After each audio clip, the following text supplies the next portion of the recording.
Well, today's lineup, I think, gives us the best lineup we can put on the field. Recognizing it's been quite some time since David's played first base in an American League game. Also gives us the ability to have Diaz on left field. So, about putting the best lineup on the field today. Can you talk about Napoli's struggles and do you think any hint of him turning it around?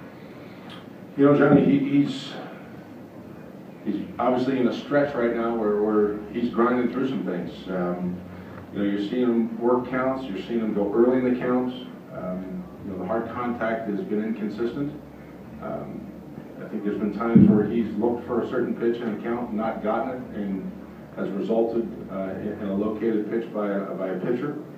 You know, he fully recognizes where he's at and continues to work at getting this thing turned around. But felt like today was a day to give him a little bit of a breather, with tomorrow being the off day and a couple days to regroup. Today he was just working on some drills with Shuey.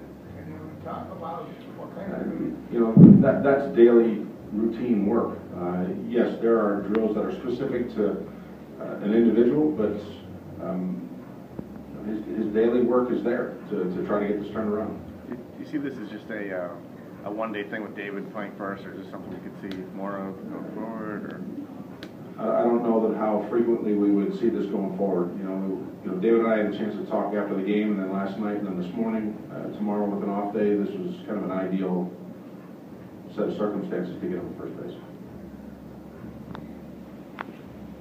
John, is there something, you know, when you talk to David, has he done anything different the last couple of days to get ready to play in the field? No, he hasn't. But you know, there's complete confidence in his ability to play the position. So, you know, that was part of some of the conversation in getting him to this point. And you know what, he's willing to do whatever to give us a chance, our best chance to win here today. Has that ability been overlooked a little bit when he is in there in the interleague games? Can you sort of give us your... Yeah, you know, because anytime David's name comes up, you think DH. And yet, every game that we've seen him play first base, he plays it freely, he plays it naturally, and expect that to take place today. You said yesterday you would give us your rotation for the week. I did. Deliver it up, Joe. Yeah, exactly. Well, through the Marlins series, Wade will pitch Tuesday, Rick will pitch on Wednesday. What were the decisions in giving Rick another start?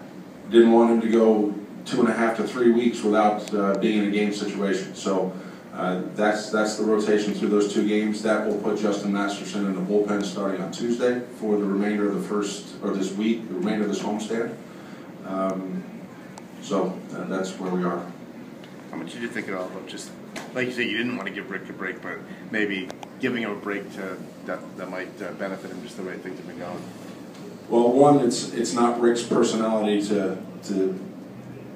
and give up is not the right way to even describe it. But you know, he's a strong competitor.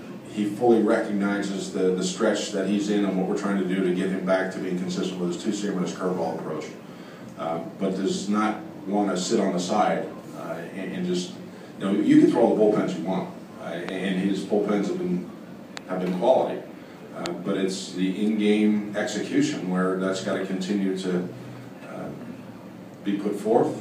To match him up with Hanny on Wednesday is the approach being taken. So we're doing everything that we can that's available to us to get him on the right track. Hannigan said he had noticed some things in video from previous starts while he was on the DL. Is that something that maybe they've been working on over the past couple of days? Yeah, and it goes long before the past couple of days. You know, there's some specifics to Rick, as there are with every pitcher, that you continually address and reinforce, and Rick's no different. How impressed have you been with Shane's at-bats since coming back? There's 4 of them. Been incredidly impressed. I mean, does his timing look yeah, he's 2 for 4. You know, he squares up a couple of balls yesterday. I'm not trying to be a smart house, Jason, but you know, quality at bats yesterday. Able to put him in motion, do some things with him on the base paths. You know, he injects some life and energy as soon as he walks on the field, and that was the case again yesterday.